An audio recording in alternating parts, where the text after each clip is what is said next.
Well, I think we can all agree that were a load of shit, wasn't it, that performance?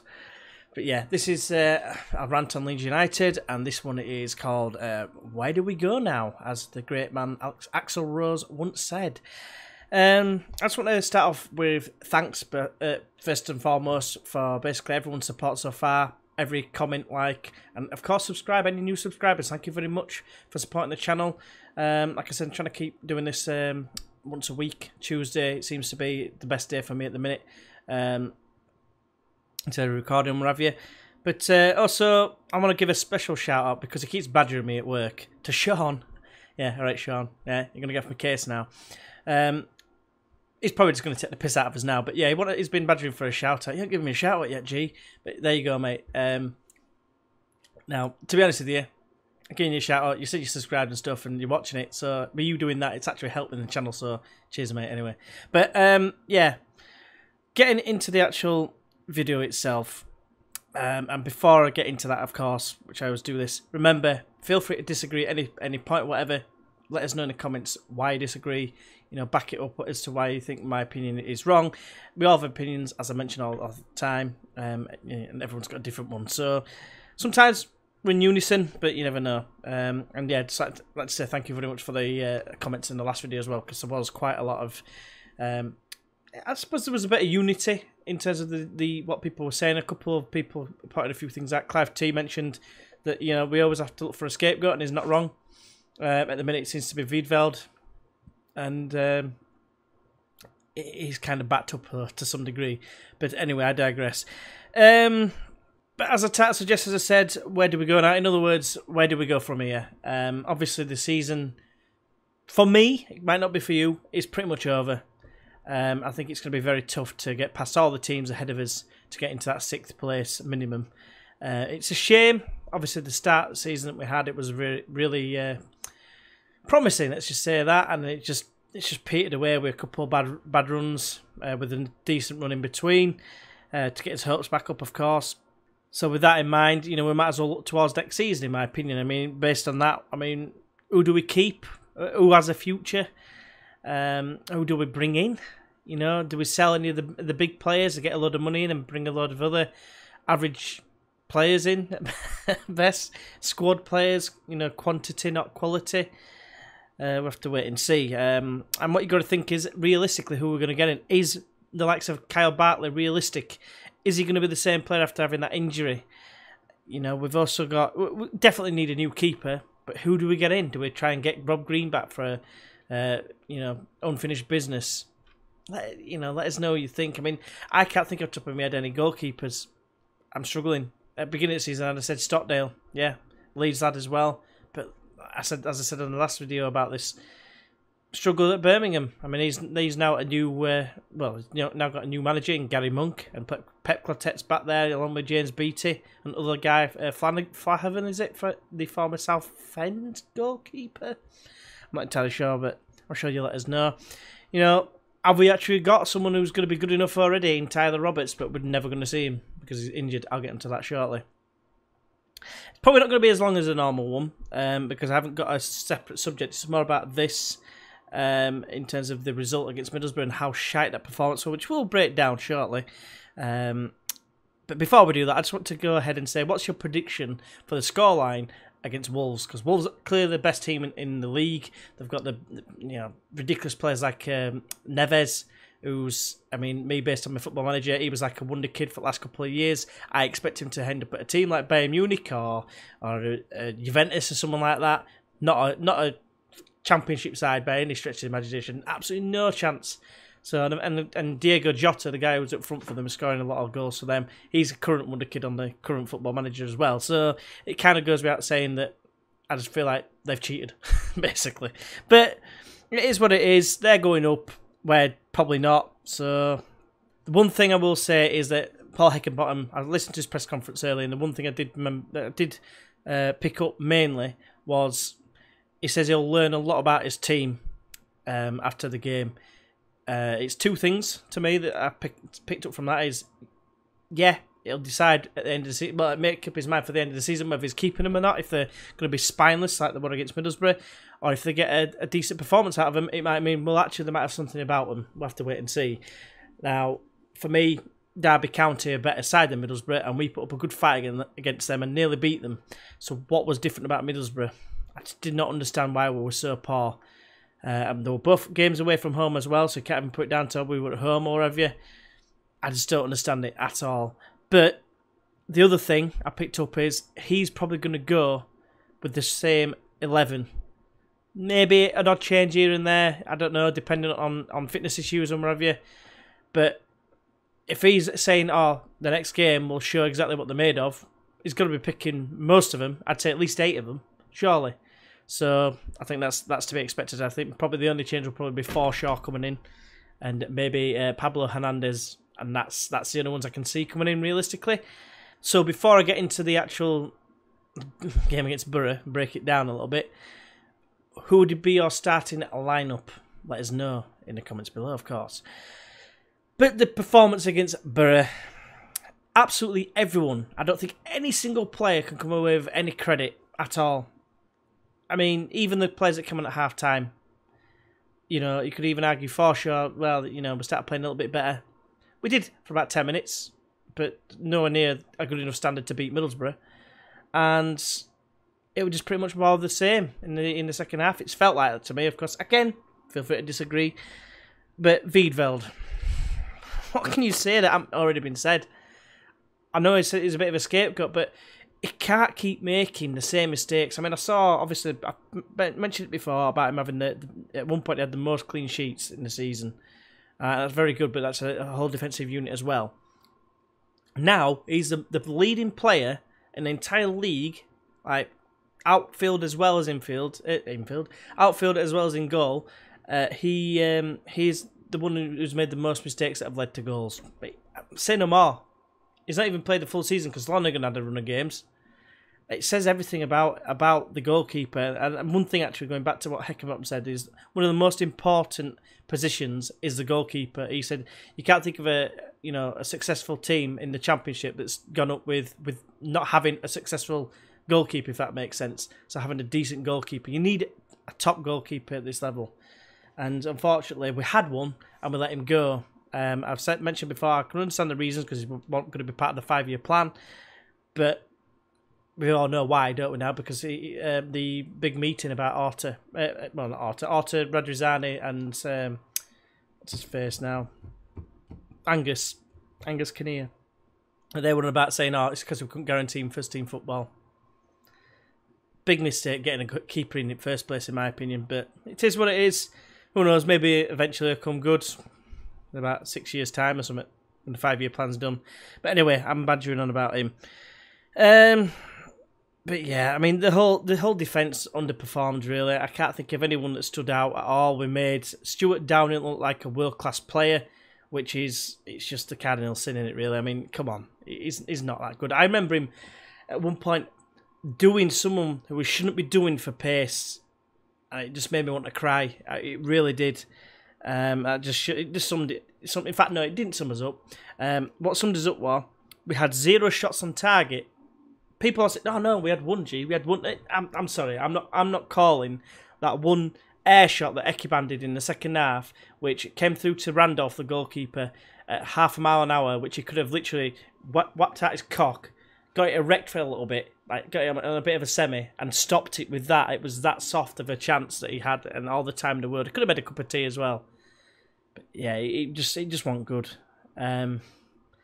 Really bad. It's really depressing, to be fair.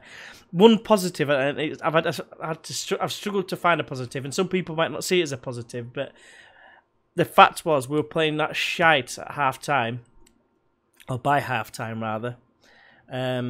He took off Phillips and Alioski. Now I want to. A lot of people have bashed Phillips for their second goal, for not bringing him down. Now, I know why I haven't brought him down, because it was a yellow card. If you had brought him down, it'd been the second yellow card, it would have been down to 10 men again. So I understand why he hasn't brought him down. One of the others should have brought him down, but they didn't do.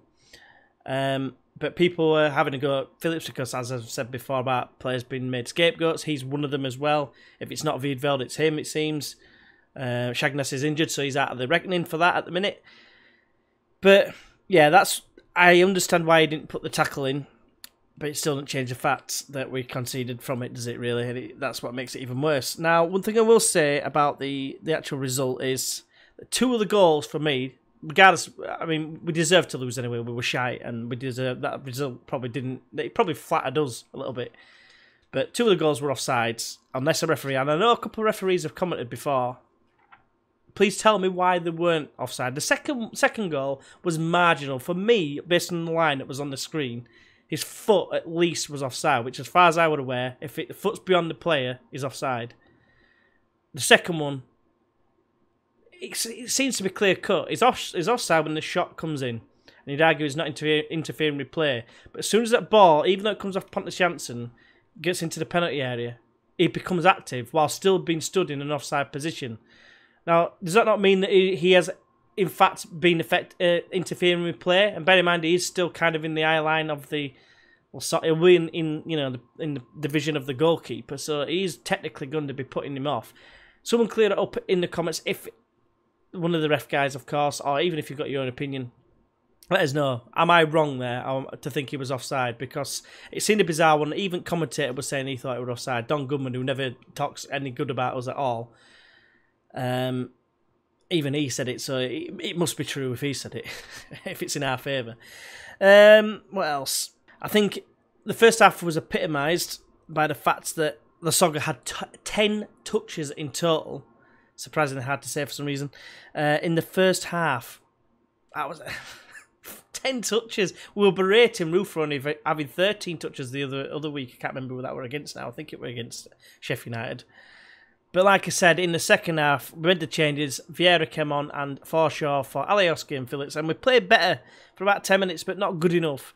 Still not good enough. But then our old boys, like him above me, and Clayton, who used to have the biggest beard, he came on in the second half, and it just seemed to... anything we tried, it just didn't seem to come off at all. It was just appalling. An appalling game to watch from a Leeds United perspective. But it was shocking. And they just sorted us out, didn't they, really? A couple more points just before we get to the end. I did say it was going to be a fairly short one. I don't know what Heckingbottom can do aside from try and motivate them. I mean, it was clear in the games before he was motivating them and they was wanting to do well. But something was just a miss. My dad, he turns around and said, "Oh, it's because they're all scared of a bit of cold because it's been cold weather and it's been snowing and stuff." I don't know about that, but I mean, you've got like Pontus Jansson who's from Sweden, like, you know, the home of snow, pretty much. So I don't know. Maybe he's got a point, maybe he hasn't, but you know, it's same for their team as well. You know, which their ground staff did well to get the game on, to be fair, because everyone were putting jokes on saying, "Oh, they can't get, they're hoping for more snow so they don't have to play us, etc." All those jokes and stuff. But yeah, I don't know what else Heckingbottom can do. He's trying making tactical changes to counter stuff, like he brought an extra midfielder, which for me was a little bit, you know, we're already 2-0 down. Surely we need to put another, you know, go more attacking, just go for it. Because at the end of the day, it doesn't matter if we got beat 600-0 or whatever. We're probably not going to be going down anyway. Might as well go out fighting. That's my opinion. You know, for me, I don't know. It was just a shocking performance. But all in all, what are your thoughts? Because, you know, there's a few things to think about. Who would you keep? Who would you get rid of?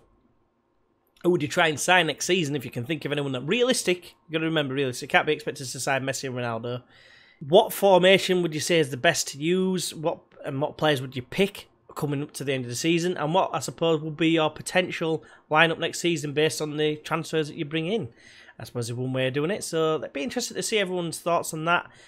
Also, as well, I just want to summarise with 2 screenshots I took on my phone from the Leeds United supporters group. It's a good group to be in, to be fair, especially for, you know, transfer news and stuff like that. There's a guy on there called Danny Parker. He's pretty decent. He's pretty reliable for his sources and stuff like that. The first one is to do with Tyler Roberts, as I mentioned before. We're going to come back to him. Here it is now. And it's a bit of an interesting one, and I'd like to see what your thoughts are, if this is indeed true. The first one is from Danny Parker. It's to do with Tyler Roberts and the situation regarding him signing and whatever. And like I said, he's usually pretty decent for his sources and stuff like that. And this is what it says. It says, "I've been looking into the Roberts situation for a bit now on asking questions. A friend from Thorpe Arch got back to me after getting answers from others. Leeds signed him on more than a minor injury. West Brom said they would double the fee to over 5 million in this if we signed him in the summer, which Leeds didn't want to pay that. So Victor Orta did this deal off his own back, it sounds of things, without Thomas Christiansen wanting him, and the medical team told to cover it with minor injury. So we basically signed a properly injured player because it was going to cost less than what it would be in the summer when he recovered. I don't know how that works in terms of the value, just because they're injured, the half price. Because you're not going to get to use him for 6 months or something. But it sounds like it's going to be... They knew that it was going to be a bad injury, and then they basically lied about it, saying it's a minor injury to cover it up. This is what else is went to say. It says, dirty move, and this shows why Victor Orta shouldn't be anywhere near our club. But yeah, that's what I'll say about that particular one. Be interested to know what your thoughts on that. I've just said mine, basically. It's a case of, for me, if it means getting him cheaper and we don't get to use him for 6 months, think of it as like signing someone who's going to be out of contract. Obviously, we paid a transfer fee, but it's a lot less. But signing someone on a contract and they're going to be signed, it's like like a Bosman rule. We're going to sign him in 6 months' time, and it's sorted. So think of it like that, and it's not actually that bad. Now the second one, I liked this one because it's kind of apt. It says it's from some guy called Baz Woodcock in the Leeds United supporters group. Obviously. If I remember, I'll leave a link, but you'll find it on Facebook. It's a good group, to be fair. Sometimes a lot of people like don't agree with each other, and a few people get a bit petty with the insults and stuff. But if you see past that, it's a pretty good group, to be fair. There's quite a lot of people that are decent. He's put, yes, it's a shit sandwich when we get done. No one is playing badly on purpose. The gaffer doesn't pick players that he think will underperform. Sometimes we just play shit. That's football. And that is true, to be fair. I said it's not going to make us get our tattoos lasered off, hey? That's what it's put. I don't have any tattoos, so I ain't got that danger at the minute. The anthem reminds us that we've been through it all together, had ups and downs, and going to stay with you forever. Win, we love you, Leeds, Leeds, Leeds. Lose, we love you, Leeds, Leeds, Leeds. And draw, we love you, Leeds, Leeds, Leeds. I think that's a good one to leave it on, because... it doesn't matter, does it? Win, lose or draw, we're Leeds United fans. Sometimes it's frustrating, but we get over it, don't we? We're here the next season. People go, I can't best support them anymore, and end up coming back. So, it is what it is. It's going to be a bit of a lull, I reckon, now, come to the end of the season, unless we can hit some really dramatic, positive form. I can't really see it. Can you? Let us know in the comments below. But thank you very much for watching once again. Greatly appreciated, as is liking, subscribing. And of course, leaving a comment and even get to this point is massively appreciated. So thank you very much indeed. I'll see you next week, where we'll probably look at Wolves and the Reading game as well. So yeah, there's going to be 2 games to look through, and if there's any further things that happen, obviously there was that big conversation with Radrizzani, Orta, and Kinnear, but I think a lot of it was quite self-explanatory. I'm pretty sure you've all seen it. I would say, what's your thoughts on that? But that's for probably another video. But until next time, when it'll be next Tuesday most likely, I will see you then. Bye bye.